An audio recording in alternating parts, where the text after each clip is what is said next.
अस्सलामु अलैकुम dear students, कैसे हैं आप सब। उम्मीद करता हूं कि आप सब खैर वाफियत से होंगे। तो आज के दिन हम कम्बिनेट्रिक्स बाय डॉक्टर अब्दुल रहमान इनकी बुक से चैप्टर नंबर 4 जनरेटिंग फंक्शन का लेक्चर नंबर 2 देखेंगे।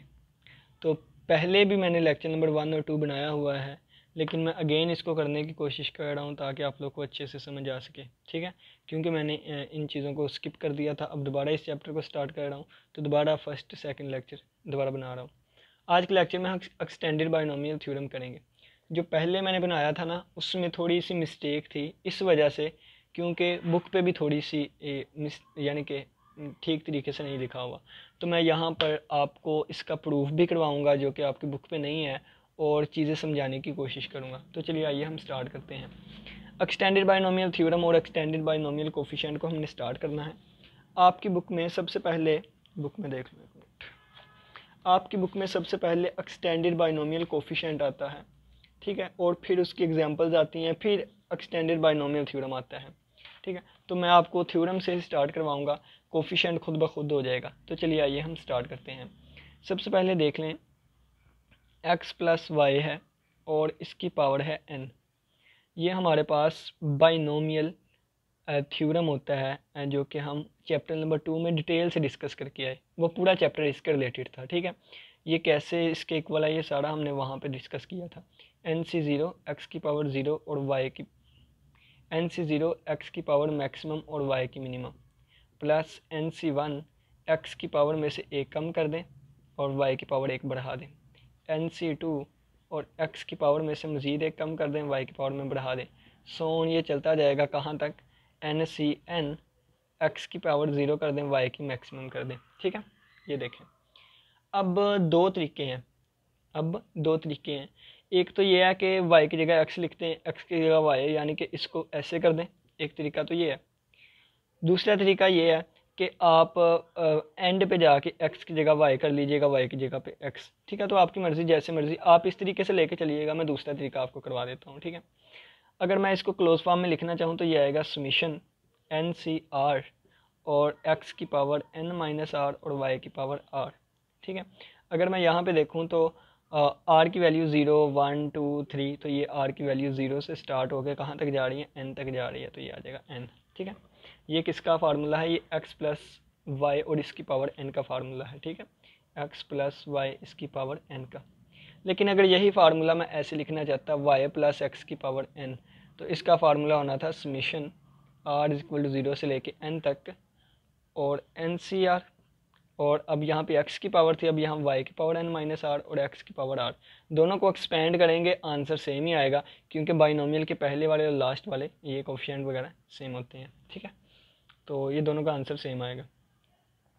अब देखें यहाँ से, यहाँ पे जो एन सी आर यूज़ हो रहा है ना, यहाँ पे दोनों पे, यानी कि यहाँ पे और यहाँ पे जो एन सी आर यूज़ हो रहा है, इसको हम ऐसे भी लिख सकते हैं एन सी आर, और इसको हम ऐसे भी लिख सकते हैं, यानी कि कम्बिनेशन ऑफ n और r।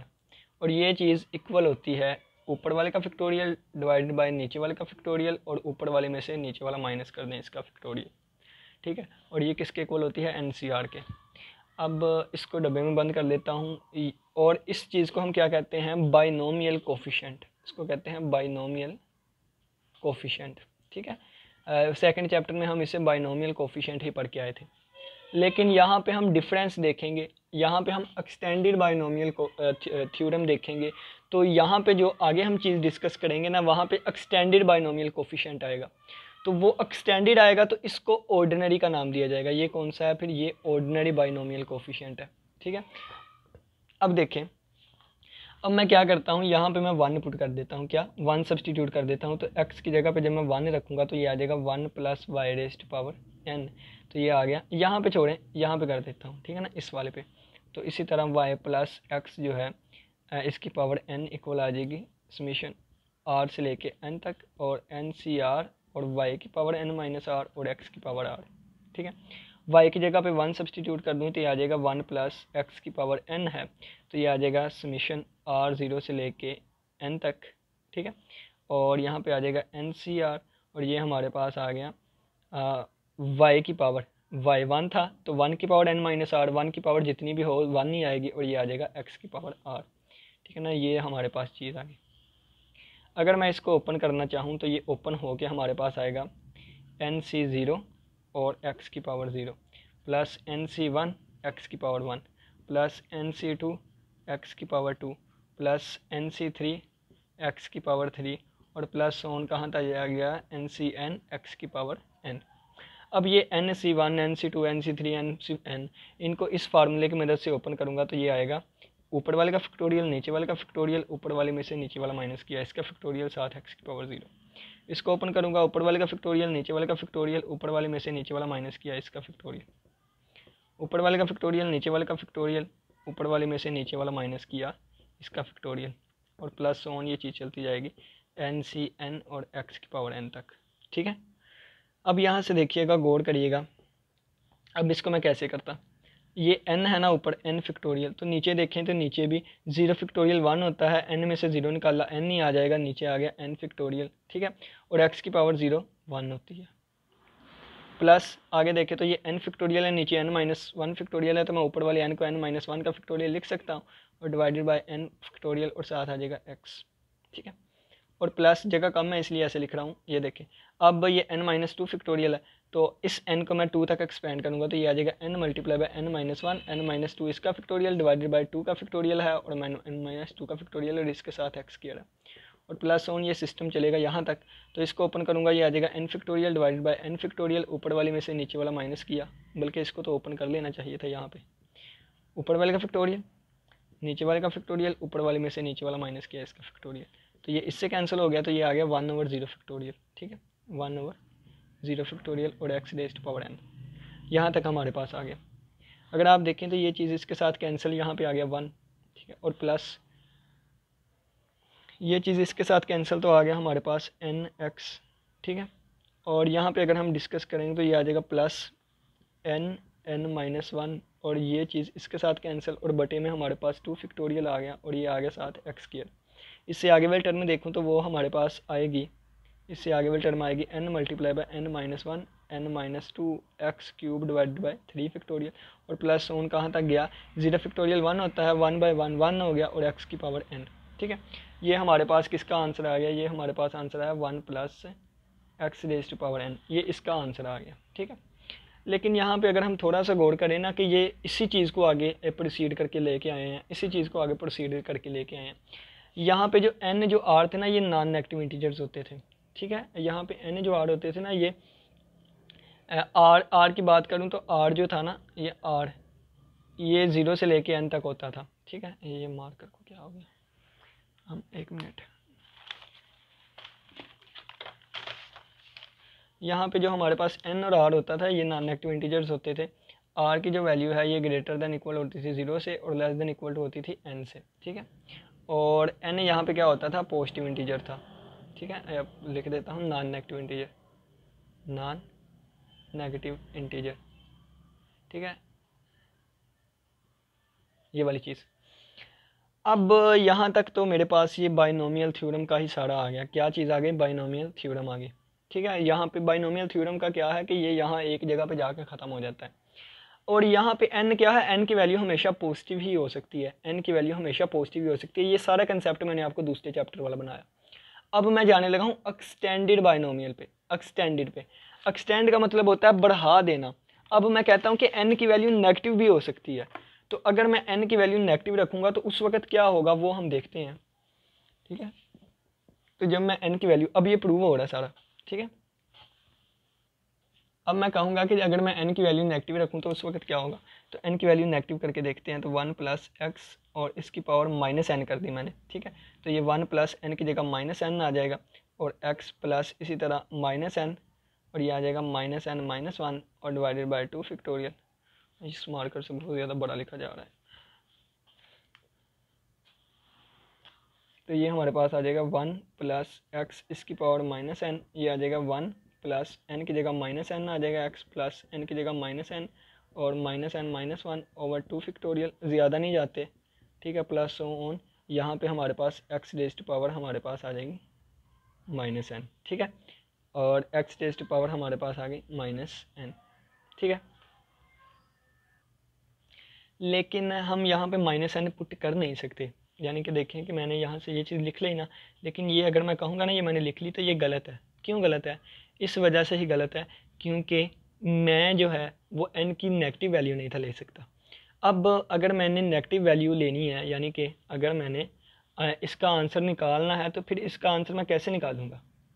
ठीक है, यानी कि 1 + x इसकी पावर -n, यानी कि अगर मैं इसका आंसर निकालना चाहता हूँ तो मैं इसका आंसर कैसे निकालूंगा? क्योंकि यहाँ पे तो n पॉजिटिव होना चाहिए, अगर नेगेटिव है तो फिर इसका आंसर मैं कैसे निकालूंगा? तो इसके लिए हमारे पास मार्कर पहले मैं ढूंढ लूँ, फिर उसके बाद करवाता हूँ। तो इसके लिए मैक्लॉरिन सीरीज़ को यूज़ किया जाएगा। किसको? मैक्लॉरिन सीरीज़ को। अब ये आपका प्रूफ है तो नहीं बुक में, लेकिन मैक्लॉरिन सीरीज़ आपको लिख देता हूँ। ये इक्वल होती है f(x) = f(0) + x f(0) + x² /2 f(0) और + x³ /3 f (0) + ये चीज़ चलती जाएगी। ठीक है, तो अगर मेरे पास फंक्शन कौन सा है यहाँ पे देखूँ तो फंक्शन मेरे पास f(x) किसके इक्वल है? ये वाला फंक्शन है। इसकी मैं मैक्लॉरिन यानी कि इसको मैं एक्सपेंड करना चाहता हूँ। ये आ जाएगा 1 + x इसकी पावर -n। ठीक है, अगर मैं देखूँ तो f(0) किसके इक्वल आएगा? तो मैं यहाँ पे f(0) लिख लेता हूँ। f(0) इक्वल आएगा, x की जगह 0 पुट कर दिया तो 1 + 0 इसकी पावर -n, तो ये आ जाएगी 1। 1 की पावर -n और 1 की पावर जितनी भी हो, आंसर आ गया 1। अब इसका डेरिवेटिव लूँगा f'(x), तो ये मेरे पास पावर नीचे आएगी, पावर में से एक कम होगा तो ये इस तरह बन जाएगा। ठीक है, और जब इसमें मैं 0 पुट करूँगा तो f(0) आ जाएगा -n और ये तो 0 बन जाएगा, 1 की पावर जितनी भी हो यही आ जाएगा। ठीक है, f'(x) यानी कि डबल डेरिवेटिव लूँगा तो ये ऐसे है, ये पावर दोबारा नीचे आ जाएगी, तो पावर में से एक कम किया तो ये -n -2 हो जाएगा, और इसमें अगर मैं पुट करूँ और 0 तो ये 0 हो जाएगा, और 1 की पावर जितनी भी हो जाएगी 1 हो जाएगी, तो ये आ जाएगा -n -1। इसी तरह f(3) करूँ तो ये आ जाएगा -n -n -1 -n -2, ये आ जाएगा 1 + x⁻⁻n -3। ठीक है, और अगर इसमें 0 पुट करूँ तो ये आ जाएगा -n -n -1 और -n -2। ठीक है, ये सारी ये चीज़ प्रोसीजर चलता जाएगा। अब ये सारी वैल्यूज़ जो है ना मैं यहाँ पे पुट करूँगा। ठीक है, यहाँ पे पुट करूँगा तो f(x) की वैल्यू क्या थी? 1 + x⁻⁻n थी, इक्वल टू, इसके बाद f(0) का आंसर आया 1, और इसके बाद प्लस x है तो x का x ही आ जाएगा। f'(0) का आंसर देखें तो -n आ गया, ये -n आ गया। f'(0) आएगा प्लस x²/2 x²/2। f'(0) का आंसर देखें तो ये आ जाएगा -n और -n -1। इसी तरह इसकी वैल्यू लिख दें आप तो ये आ जाएगा x³ /3 और ये आ जाएगा -n -n -1 और -n -2 और प्लस ये चीज़ चलती जाएगी। ठीक है, लेकिन हमने क्या किया, अब हम इसको क्लोज़ करना चाहते हैं। अब इसको क्या करना चाहते हैं? क्लोज फॉर्म करना चाहते हैं। तो इसमें अगर मैं देखूं तो ये क्लोज फॉर्म कैसे होएगी, लेकिन उससे पहले इसको मैं थोड़ा सा तरतीब दे के लिख लेता हूं ताकि हमें क्लोज फॉर्म लिखने में आसानी हो। तो मैं इस n को कह देता हूं अल्फ़ा। ठीक है, 1 + x⁻⁴। तो अल्फ़ा क्या है? अल्फ़ा -n के इक्वल है, अल्फ़ा -n के। तो ये चीज़ क्या बनेगी? 1 + α(x) बन जाएगी, α(x). ठीक है, और प्लस x²/2 ये क्या बन जाएगी? अल्फ़ा, यानी कि मैं सिंपल लिख के दिखाता हूँ। तो ये बन जाएगी अल्फ़ा, और ये -n की जगह अल्फ़ा है तो अल्फ़ा -1/2 बन जाएगा, और साथ x² आ जाएगा, प्लस ये बन जाएगा अल्फ़ा -1 अल्फ़ा -2 और साथ x³ /3 और प्लस ये चीज़ चलती जाएगी। ठीक है, ये वाली चीज़ बन जाएगी। तो यहाँ पे अल्फ़ा क्या है? अल्फ़ा -n है। अब इसको क्लोज फॉर्म में लिखूंगा तो ये बन जाएगा 1 + x इसकी पावर अल्फ़ा, और ये अगर इसको क्लोज करना चाहूँ तो ये अब बनेगा, r को लेके चलता हूँ, r की वैल्यू 0 से कहाँ तक जाएगी? अब ये चीज़ चलती जा रही है, ये ख़त्म नहीं हो रही। देखें तो ये चीज़ चलती जा रही थी, तो ये चीज़ चलती जाएगी, इन्फिनिटी तक आ जाएगा, और ये बन जाएगा अल्फ़ा r। ठीक है, और हमारे पास x⁻⁻r बन जाएगा। क्या? x⁻⁻r बन जाएगा। अब ये वाली जो चीज़ हमारे पास आई है ना, या किसके लिए आई है? ये अल्फ़ा के लिए आई है। अल्फ़ा क्या है? -n भी हो सकता है। ठीक है, n क्या है? n मैं बता दूं, n हमारे पास अभी भी पॉजिटिव इंटीजर ही है। n क्या है? अभी भी पॉजिटिव इंटीजर ही है। अगर n की वैल्यू मैं 3 लूँगा ना तो अल्फ़ा की वैल्यू -3 बन जाएगी। अल्फ़ा पॉजिटिव भी हो सकता है, नेगेटिव भी। ठीक है, हाँ, यानी कि अल्फ़ा जो है ये नेगेटिव के लिए मैंने निकाल लिया, ठीक है, ये नेगेटिव के लिए है, तो नेगेटिव के लिए ये चीज़ वैलिड है। अगर हम देखें तो हमें अब इसकी जगह पे दोबारा माइनस एन पुट कर दें, ठीक है, माइनस एन पुट कर दूंगा तो ये बन जाएगा आर ज़ीरो से लेके, नज़र आ रहा है ना, हाँ जी, ये ज़ीरो से लेके अल्फ़ा की जगह माइनस आर आ गया, ठीक है, तो ये बन जाएगा। अगर इस पे थोड़ा सा गौर किया जाए, इस पे थोड़ा सा गौर किया जाए तो ये बाइनोमियल वाला ही बन गया, यानी कि ये वाली जो चीज़ है ये इस वाली चीज़ ही बन गई, ये वाली। बस फ़र्क क्या आया है, यहाँ पे माइनस एन सी आर है, यहाँ पे एन सी आर है, बस सिर्फ और सिर्फ इतना ही फ़र्क आया है। तो हमें इससे पता चला कि अगर n की वैल्यू पॉजिटिव इंटीजर हो, अगर n की वैल्यू पॉजिटिव इंटीजर हो तो उस वक़्त हमारे पास बाइनोमियल थ्योरम यूज़ होगा, और थ्योरम जो है ये ज़ीरो वैल्यू से लेके n तक जाके ख़त्म हो जाया करेगा, ठीक है। लेकिन अगर बात की जाए कि n नेगेटिव भी हो सकता है या नेगेटिव वैल्यूज़ के लिए भी अगर हमने कोई देखना है तो उसके लिए जो होगा वो ये वाली चीज़ अप्लाई होगी, यहाँ पे सिर्फ और सिर्फ नेगेटिव वैल्यूज़ आएंगी। अगर कोई पॉजिटिव वैल्यू है तो फिर हम इसको यूज़ नहीं कर सकते, पॉजिटिव वैल्यू के लिए इसको यूज़ किया जाएगा, नेगेटिव वैल्यूज़ के लिए इसको यूज़ किया जाएगा, ठीक है। और इसमें ज़ीरो से लेके आर इन्फिनिटी तक जा रहा है, ये चीज़ ख़त्म नहीं होगी, ये ख़त्म हो जाता है, ये ख़त्म नहीं होगा। इसमें नंबर ऑफ़ टर्म्स कितनी होती है, अगर n की वैल्यू 7 है तो नंबर ऑफ़ टर्म्स 8 होंगी, इसमें नंबर ऑफ़ टर्म्स जो हैं ये वो n+1 टर्म्स होंगी, ठीक है, n+1 टर्म्स हुआ करेंगी। लेकिन यहाँ पे बात करें तो यहाँ पे जो टर्म्स हैं वो सिर्फ और सिर्फ n टर्म्स हुआ करेंगी, कितनी, यहाँ पे जो है इन्फिनिट टर्म्स हुआ करेंगी, इसका हमें नहीं पता। अब इसमें एक चीज़ यूज़ हो रही थी अल्फ़ा सी आर, ठीक है, यहाँ पे क्या चीज़ यूज़ हो रही थी, यहाँ पे यूज़ हो रही थी अल्फ़ा सी आर। तो यहाँ पे जो अल्फ़ा सी आर यूज़ हो रहा है यानी कि माइनस एन सी आर जो यूज़ हो रहा है, इसको मैं क्या करूँगा, बाइनोमियल, इसको कहूँगा एक्सटेंडेड बाइनोमियल कोफिशिएंट, ठीक है, इसको क्या कहूँगा, एक्सटेंडेड बाइनोमियल कोफिशिएंट। अब ये एक्सटेंडेड कैसे होया, इसको मैं ओपन करके दिखाता हूँ, ठीक है। एक्सटेंडेड बाइनोमियल थ्योरम का मैंने आपको बता दिया कि ये क्या होता है, ये वाली चीज़ मैंने आपको आपकी बुक पे लिखी होगी, ये वाली, एक मिनट देख के दिखाता हूँ।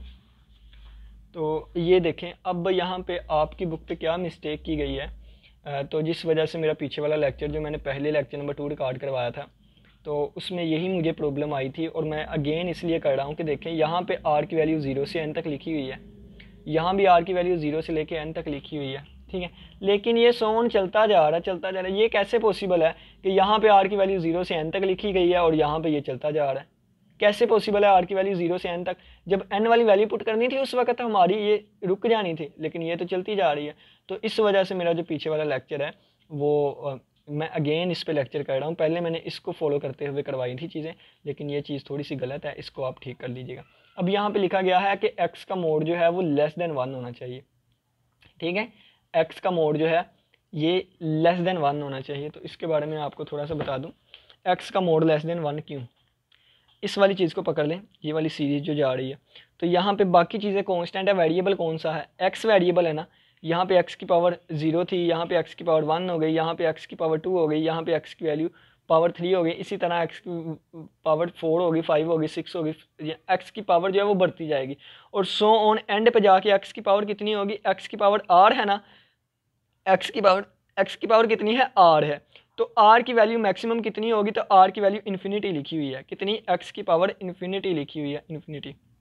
तो यहाँ पे नीचे बता देता हूँ, x की पावर इन्फिनिटी लिखी हुई है, ठीक है, लेकिन यहाँ पे अगर हम डिस्कस करें तो x की मैक्सिमम पावर n तक जा सकती थी, ठीक है, x की मैक्सिमम वैल्यू n तक जा रही, तो ये नज़र नहीं आ रहा, ठीक है, x की पावर n तक जा रही थी बाइनोमियल थ्योरम में, सीरीज़ में हमने देखा x की पावर इन्फिनिटी तक जा रही है क्योंकि इन्फिनिटी है।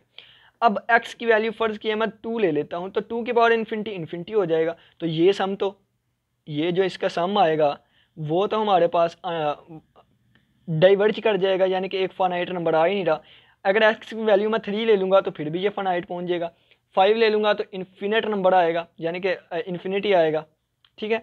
तो इसी तरह x की वैल्यू मैं 1 से ग्रेटर जो भी लूँगा ना, जो भी x की वैल्यू 1 से ग्रेटर लूँगा, 1 से ग्रेटर या -1 से छोटी, तो उस वक्त आंसर जो है वो इन्फिनिट हो जाया करेगा, इन्फिनिट को अप्रोच कर जाएगा, डाइवर्ज कर दिया करेगी। तो इसको कन्वर्ज करने के लिए मैंने कह दिया कि x का मोड जो है वो लेस देन 1 होना चाहिए, ठीक है। यानी कि अगर मैं आपको बताऊं कि अगर मैं वैल्यू 0.1 पुट करूँ ना, इसका अगर मैं स्केयर करूँ 0.1 का स्केयर, तो 0.1 का स्केयर 0.01 होता है। 0.1 का क्यूब करूँ तो 0.001 होता है। इसी तरह 0.1 का अगर इन्फिनिटी करूँ तो ये 0 को अप्रोच कर जाएगा, यानी कि फिर ये चीज़ एंड पे जाती जाती जाती जैसे जैसे पावर बढ़ेगी ये वैल्यू छोटी होती जाएगी, छोटी वैल्यू होते होते एंड पे जाके 0 हो जाएगी। ठीक है, यानी कि ये सबसे बड़ी वैल्यू होगी और इससे आगे आगे जाती जाती छोटी 0 हो जाएगी, तो हम इसका सम मालूम कर सकते हैं। लेकिन अगर मैं -1 मोड्स यानी कि 1 वैल्यू से छोटी के अलावा कोई बड़ी वैल्यू ले लेता हूँ, 2 ले लेता हूँ, 3 ले लेता हूँ, 1.5 ले लेता हूँ, 7 ले लेता हूँ, तो पावर बढ़ती जाएगी। जैसे पावर बढ़ती जाएगी हमारा आंसर बढ़ता जाएगा, आंसर इन्फिनिटी को पहुँच जाएगा। आंसर जब इन्फिनिटी को पहुँच जाएगा तो हमारा सारा सम जो है वो इन्फिनिट हो जाएगा और हमारे पास ये सीरीज़ जो है ये डाइवर्ज कर जाएगी। तो इसको कन्वर्ज करने के लिए हमें लिखा हो गया है कि स्क्वायर रूट एक्स जो है इसका मोड लेस देन 1 होना चाहिए। ठीक है, ये बात लिखी हुई है। तो बस जी ये आपके लिखा हुआ था एक्सटेंडेड बाइनोमियल थ्योरम। अब यहाँ पे क्या लिखा गया है यहाँ पे डिस्कस करें ना, तो इस वाले को अब इसको मैं रेस करने लगा हूँ, तो मैंने एक्सप्लेन करने की कोशिश की। तो अब इसको अगर किसी बच्चे ने नोट वगैरह करना है तो वो कर लें।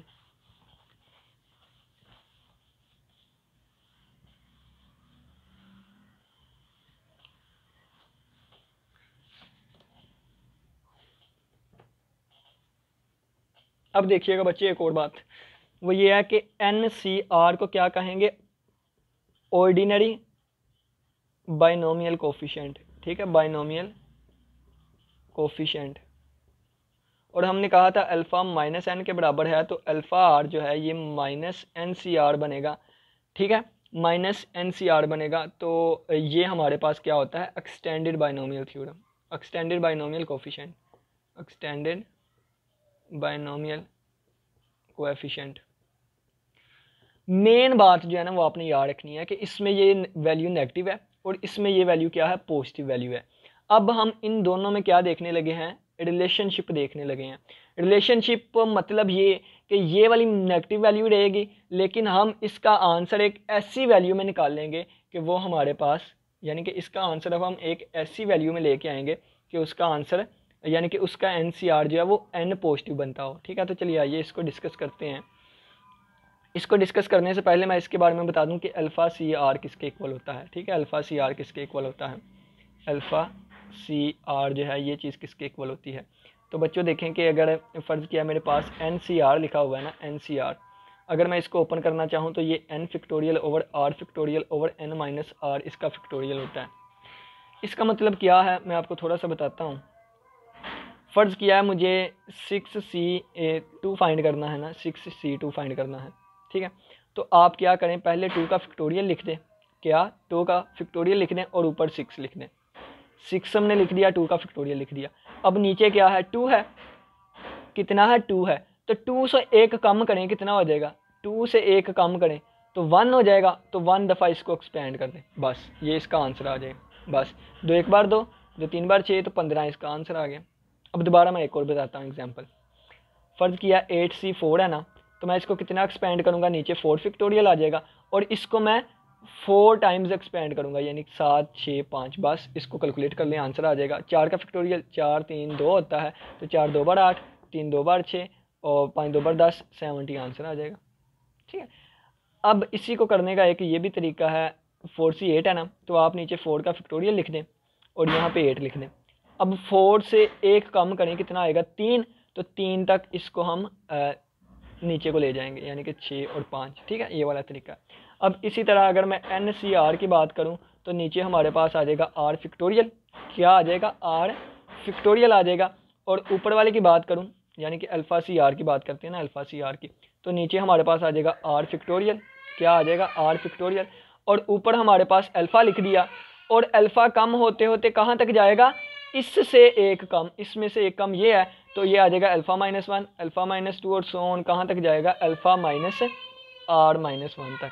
ठीक है, तो ये हमारे पास इसका आंसर होगा। अगर अल्फ़ा की जगह -n रखें तो यही चीज़ होती है। ठीक है, तो ये अगर हम इसको मज़ीद ओपन करना चाहें तो ये हमारे पास क्या बनेगा, अल्फ़ा CR का आंसर बनेगा अल्फ़ा, अल्फ़ा -R, अल्फ़ा -2 और सो ऑन कहाँ तक गया, अल्फ़ा +R-1 हो गया। ठीक है, और डिवाइडेड बाय R फैक्टोरियल। ठीक है, लेकिन अगर R की वैल्यू मैं 0 कर दूंगा ना, फिर भी ये अप्लाई कर सकता हूँ। लेकिन अगर मैं r को 0 कर दूँ तो हमेशा आंसर जो है वो 1 आया करेगा। तो मैं इसका एक अलहदा स्पेशल केस बना लेता हूँ कि जब r की वैल्यू 0 हो जाएगी, कितनी r की वैल्यू जब 0 हो जाया करेगी, फिर उसका आंसर 1 आया करेगा, यानी कि 1 आंसर आ जाया करेगा अगर r की वैल्यू 0 हुई। और इसका आंसर जो है वो ये वाला आया करेगा अगर r की वैल्यू जो है वो 0 से बड़ी हुई। r कभी भी नेगेटिव नहीं हो सकता, कभी आपने ये वाला केस नहीं देखा, ठीक है। r हमेशा 0 या 0 से बड़ा होता है। तो अगर 0 है या 0 से बड़ा है, ये केस वैलिड है।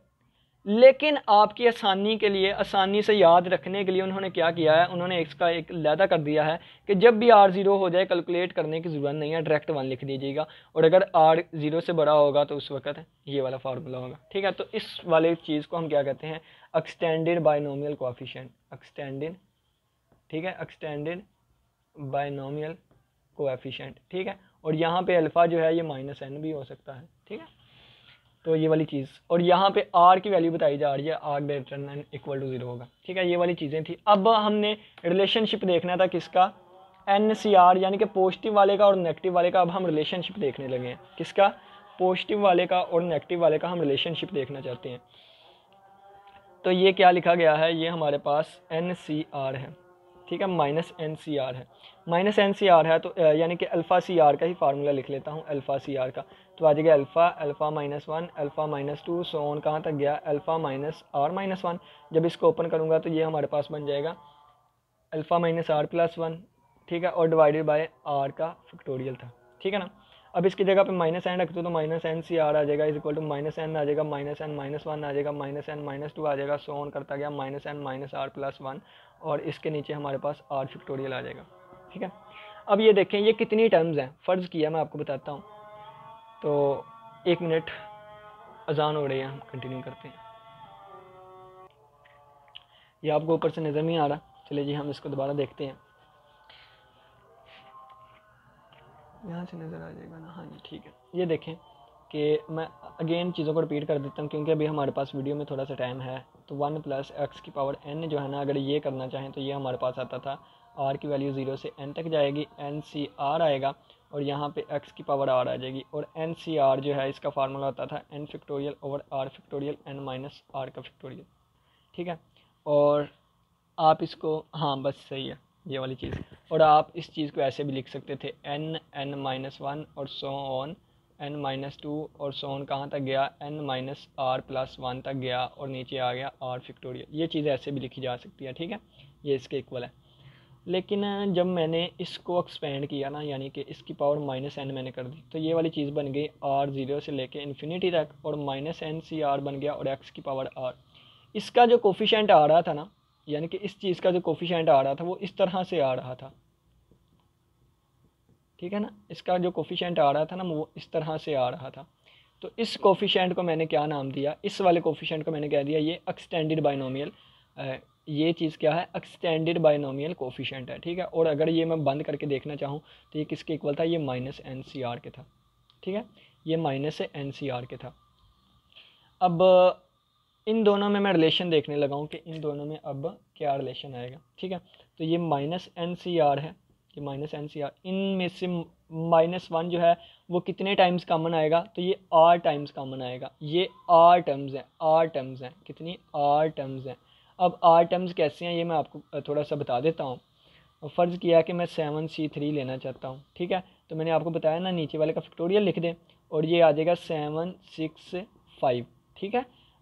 जितनी नीचे वैल्यू होती है ना उतनी दफ़ा ये एक्सपेंड करते हैं। या एक तरीका ये है, या दूसरा तरीका आप इस तरह याद करें कि नीचे 3 फैक्टोरियल आ गया ना, नीचे 3 फैक्टोरियल आ गया और ऊपर 7 लिख दें। अब 3 से एक कम किया 2 हो गया, तो 2 दफ़ा इसको एक्सपेंड कर लें। एक ये है कि जितना नीचे लिखा है उतनी टाइम्स लिख लें, और एक ये है कि जितना नीचे लिखा हुआ है ना, अब 7 पहले ही लिख दिया, उससे एक कम करके लिख लें। तो अगर ये नीचे R फैक्टोरियल लिखा हुआ है तो ये ऊपर वाले टर्म्स R टाइम्स हैं, तो -1 कॉमन लिया इसमें से भी, तो ये -R टाइम्स मल्टीप्लाई होगा, तो -1 की पावर R बन गई। बाकी हमारे पास n-1 n-2 और सो ऑन कहाँ तक गया, ये हमारे पास n+R-1 तक गया, ठीक है, क्योंकि माइनस कॉमन ले लिया था और नीचे हमारे पास R फैक्टोरियल आ गया। अब ये देखें, अब इसको देखें कि अब ये प्लस हो जाएंगे, सारे प्लस होंगे, बल्कि क्योंकि माइनस कॉमन ले लिया, minus minus plus, minus minus plus हो जाएगा, ये भी n+2 हो जाएगा। ठीक है, ये यहाँ तक पहुँच जाएगा। अब इसको मैं रिमूव कर देता हूँ, आगे ही मैं इसको करता हूँ। इस वाली टर्म को मैं पहले लिख लेता हूँ, यानी कि इस वाली टर्म को मैं लिखूँगा n+r-1। इससे पीछे वाली कौन सी होगी, n+r-2 होगी। ठीक है, और ये सोन चीज़ चलती गई, ये भी हाँ सही है, ये चीज़ हमारे पास चलती गई तो कहाँ तक जाएगी, ये चीज़ हमारे पास n+2 तक गई, n+1 तक गई, और साथ n तक गई, और डिवाइड में हमारे पास r फैक्टोरियल है। ठीक है, अब ये देखें कि ये चीज़ हमारे पास n+r-1 से ये चीज़ चलती गई, कम हुई जा रही है। तो ये n लिखा है ना, तो इसके साथ मैं n-1 फैक्टोरियल मल्टीप्लाई भी करवा दूंगा और डिवाइड भी करवा दूंगा। ठीक है, तो मल्टीप्लाई भी करवा दिया, डिवाइड भी करवा दिया, तो ये -1 की पावर r। अब ये वाली जो चीज़ है ना सारी, तो ये असल में फैक्टोरियल क्या होता है, एक बड़ी चीज़ है, उससे कम होती 3 to 1 पे चले गए, तो ये बड़ी चीज़ थी, कम होती n तक गई, n से फिर कम होती n-1 तक गई, फिर n से n-1 तक गई, फिर n-1 को अगर इसको ओपन करेंगे ये कम होती 3 to 1 तक चले जाएगी। तो ये सारी चीज़ n+r-1 इसका फैक्टोरियल है, और डिवाइडेड बाय r फैक्टोरियल और n-1 इसका फैक्टोरियल है। ठीक है, तो ये -1r लिख दिया हमने, n+r-1 इसका फैक्टोरियल लिख दिया, और अगर मैं यहाँ पे लिख के दिखाऊँ तो ये आ जाएगा r फैक्टोरियल आ जाएगा, और मैं इसको लिख सकता हूँ n-1, और n-1 फैक्टोरियल को हमने लिखना है ना, तो इसको मैं लिख सकता हूँ n+r-1 और -r इसका फैक्टोरियल। ठीक है, देखें कि r से कैंसिल हो गया, दोबारा n-1 ही बचेगा ना, तो मैंने क्या कर दिया, मैंने ये n-1 लिखा रहने दिया ऐसे ही, और इसमें +r ऐड भी कर दिया और -r भी कर दिया।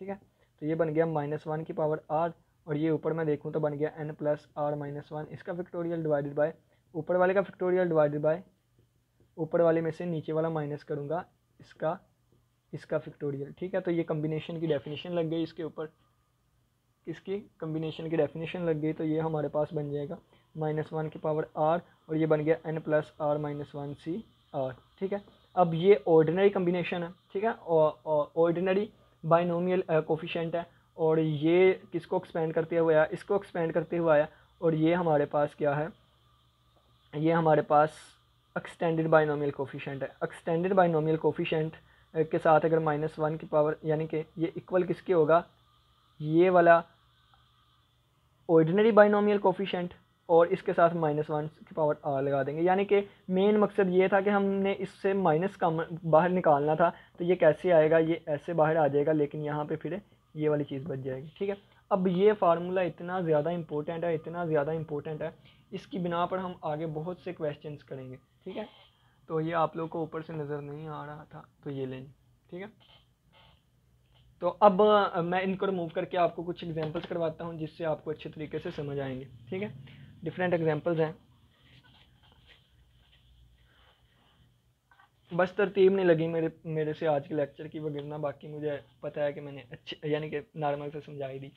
तो एक एग्जांपल है -2c3 करना है, ये फाइंड हमने करना है, एक 1/2 और 3 ये फाइंड करना है, और एक हमारे पास -8c3 ये फाइंड करना है। ठीक है, डिफरेंट तरीके मैं आपको बताता हूँ। सबसे पहले क्या है कि नीचे 3 का फैक्टोरियल आ जाएगा, इसके नीचे भी 3 का फैक्टोरियल आ जाएगा, इसके नीचे भी 3 का फैक्टोरियल आ जाएगा। ठीक है, ये 3 एग्जांपल्स हैं, एग्जांपल नंबर 6 है और एग्जांपल नंबर 8 है। ठीक है, तो अब ये देखें, जितना नीचे होता है उतनी दफ़ा ही एक्सपेंड करना है, -2 एक कम करते जाना है, -3 -4। इसी तरह ये 1/2 एक कम किया तो ये 3/2 बन जाएगा, और एक कम किया ये -1/2 बन जाएगा, एक और कम करूँगा तो -3/2 बन जाएगा। ठीक है, इसी तरह इसको करूँ तो ये -8 -7 और -6 बन जाएगा। ये हमारे पास आ गया, 3 का फैक्टोरियल 6 होता है, ये इससे कैंसिल हो गया, ये बच गया -4, इसका आंसर आ गया। इसका आंसर देखूँ तो 3 से कैंसिल आउट हुआ, बल्कि ये 3 × 2 है ना, तो 3 से कैंसिल आउट हुआ, तो ये हमारे पास माइनस माइनस प्लस हो जाएगा, +1/2 2 बार 4 4 2 बार 8 2 बार 16 16 आ जाएगा। इसका आंसर अगर देखूँ तो ये 3 × 2 × 1 है, ये 6 से कैंसिल हुआ, minus plus minus minus plus, और ये माइनस हो गया, 8 7 बार 56 आ जाएगा आंसर। ठीक है, और माइनस का आएगा क्योंकि इसके साथ है माइनस लगा हुआ है, -8c3 8 × 7 × 6, बल्कि देखे ना कि -8 है ना, तो -9 आएगा नेक्स्ट वाली टर्म। जैसे -2 थी ना, इससे आगे -3 -4 आया, इसी तरह -8 है, नेक्स्ट -9 आएगा, -10 आएगा और डिवाइडेड बाय 3 फैक्टोरियल आएगा। तो 3 फैक्टोरियल 3 × 2 तो 3 3 बार 9 और 2 1 बार 2 2 4 बार 8 4 3 बार 12 12 120 आ जाएगा। ठीक है, अब ये चीज़ें मैं कैसे लिख रहा हूँ ये भी आपको एक एक्सप्लेन कर देता हूँ मैं दोबारा अगेन।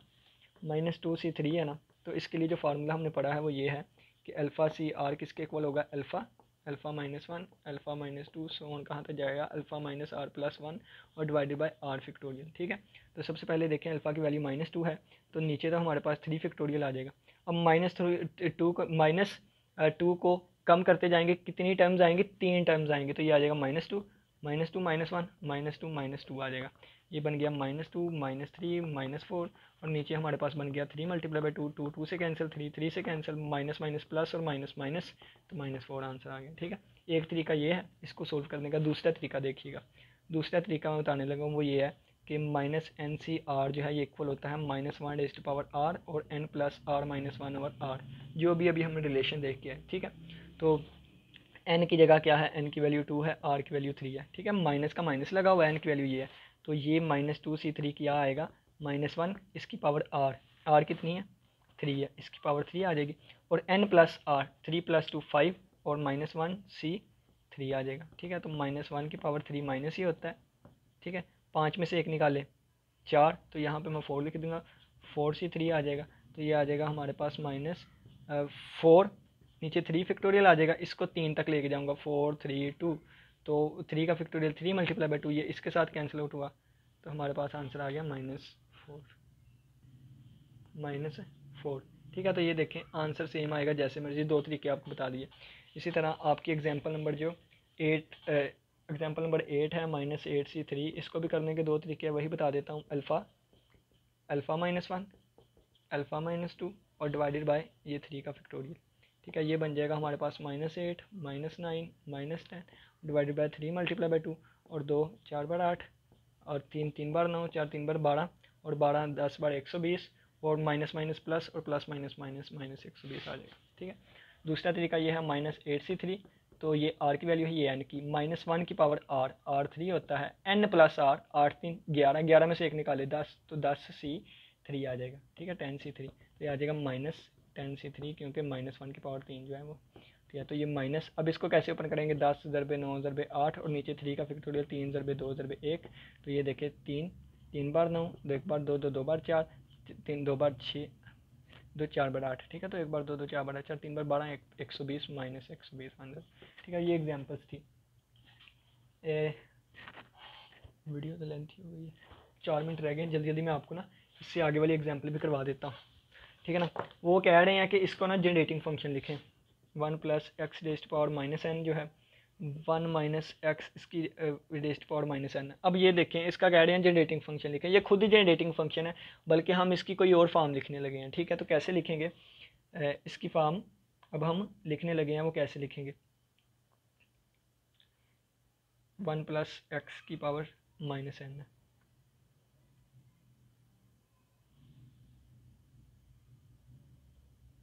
ठीक हो गया, इसके लिए हम फार्मूला ड्राइव करके आए मैक्लॉरिन सीरीज़ से। ठीक है, मैक्लॉरिन सीरीज़ से इसके लिए फार्मूला हमने ड्राइव किया था, r0 से लेकर इन्फिनिटी तक जाएगा और -NCR आ जाएगा और x की पावर r आ जाता था। ठीक है, ये मैक्लॉरिन सीरीज़ से सारा प्रूफ करके लेके आए। अब ये देखें, हमने बाइनोमियल ऑर्डिनरी बाइनोमियल कोफिशिएंट पे लेके आना है, तो इसकी वैल्यू अभी अभी हमने कैलकुलेट की, ये वाली होती है जो पीछे एग्जाम्पल की थी, रिलेशन है, ये ऑर्डिनरी में आ गया। ठीक है, बस अगर हम इसकी बात करें तो इसमें हम लिख सकते हैं इस तरह। ठीक है, तो ये चीज़ अगर मैं देखूँ तो क्या बनेगी, ये चीज़ इस तरह बनेगी, r की वैल्यू 0 से लेके इन्फिनिटी और ये हमारे पास बन जाएगी -NCR और अब -x की पावर r आएगी। ठीक है, और अगर मैं देखूँ तो ये आ जाएगी हमारे पास r0 से इन्फिनिटी और ये किसके इक्वल होगा, -1 की पावर r और n+r-1CR जो अभी अभी प्रूव करके आए। ठीक है, ये इनके दरमियान रिलेशन देखा था और ये हमारे पास आ जाएगा -x की पावर है ना, तो -1 की पावर r अलहदा कर दूंगा, x की पावर r अलहदा कर दूंगा। ठीक है, तो ये आ जाएगा हमारे पास समीशन r = 0 से लेकर इन्फिनिटी। अब ये -1 की पावर r और ये -1 की पावर r, तो -1 की पावर 2r बन जाएगा, पावर z हो जाएंगी ना, तो n+r-1CR आ जाएगा और ये आ गया x की पावर r, ठीक है। तो summation r is equal to 0 से इन्फिनिटी। अब इसको मैं लिख सकता हूँ 2 की पावर r, इस तरह भी लिख सकता हूँ, तो -1 का स्क्वायर जो है पॉजिटिव 1 हो जाएगा, तो ये सिंपली सिर्फ इस तरह आ जाएगा, ठीक है। अब इसको देखें, 1 माइनस एक्स की पावर माइनस एन जो है, इसका जवाब कितना आ गया, summation r is equal to 0 से लेके इन्फिनिटी और n plus r minus 1 c r और x की पावर r, यानी कि ये वाला आंसर आया ना, ये वाला। अब ये जो एग्जांपल है ना, या एग्जांपल का जो पार्ट है, ये इंतहाई इंपॉर्टेंट है, आगे वाले सारे क्वेश्चन इसी पे है। अब इसको ना भूलिएगा, अगर आपको ये आता है तो आगे वाले सारे क्वेश्चन आते हैं, ठीक है।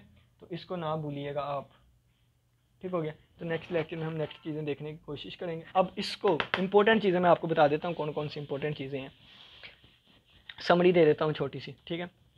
1 प्लस एक्स की पावर n जो है, ये हमने r इज इक्वल टू 0 से लेके n तक जाएगा, एन सी आर होएगा, और ये हमारे पास एन सी आर एक्स की पावर r हो जाएगा। लेकिन अगर हम इसकी पावर नेगेटिव कर दें तो ये हमारे पास बन जाएगा r इज इक्वल टू 0 से n इन्फिनिटी जाएगा, ठीक है, और ये माइनस एन सी आर और एक्स की पावर r बन जाएगा। और इसी तरह अगर हम माइनस एक्स कर दें, ठीक है, तो ये आ जाएगा r इज इक्वल टू 0 से लेके इन्फिनिटी और माइनस एन सी आर और यहाँ माइनस एक्स की पावर r आ जाएगा, ठीक है। यहाँ पे अगर हम जो रिलेशन यूज़ करके आए थे, रिलेशन जो हम पढ़ के आए ये वाला, ठीक है, ये अगर मैं यूज़ करूँ तो यहाँ पे आ जाएगा 0 से लेके इन्फिनिटी -1 की power r n plus r minus 1 c r और x की पावर r, ठीक है। और यहाँ पे अगर मैं यही रिलेशन यूज़ करूँ तो ये -1 की पावर r ज़्यादा हो जाएगी और ये -1 की पावर r प्लस हो जाएगा, ये हमारे पास बचेगा r प्लस 1 सी आर और x की power r।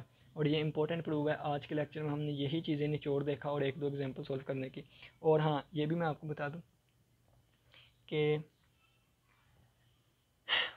N c r किसके इक्वल होता है, एन सी आर इक्वल होता है n, n minus 1, n minus 2, so on, n minus r plus 1 और ओवर आर फैक्टोरियल, ठीक है।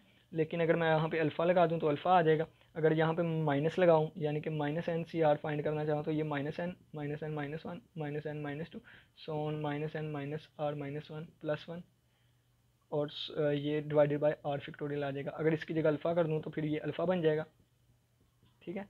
और ये हमारे पास है अल्फ़ा माइनस आर प्लस 1, और ये हमारे पास कौन सा है, ये हमारे पास एक्सटेंडेड है, ये हमारे पास एक्सटेंडेड है और ये हमारे पास ऑर्डिनरी है। इसी तरह ये एक्सटेंडेड बाइनोमियल और ये ऑर्डिनरी है, ठीक है। उम्मीद करता हूँ आज के लेक्चर की समझ आई होगी। और ये निचोड़ है आगे वाले लेक्चर्स का, ये चाहते तो बाइनोमियल वाले चैप्टर में एंटर कर सकते थे, लेकिन जनरेटिंग फंक्शन में किए हैं क्योंकि आगे यही यूज़ होगा। अल्लाह हाफिज़, अल्लाह निगहबान।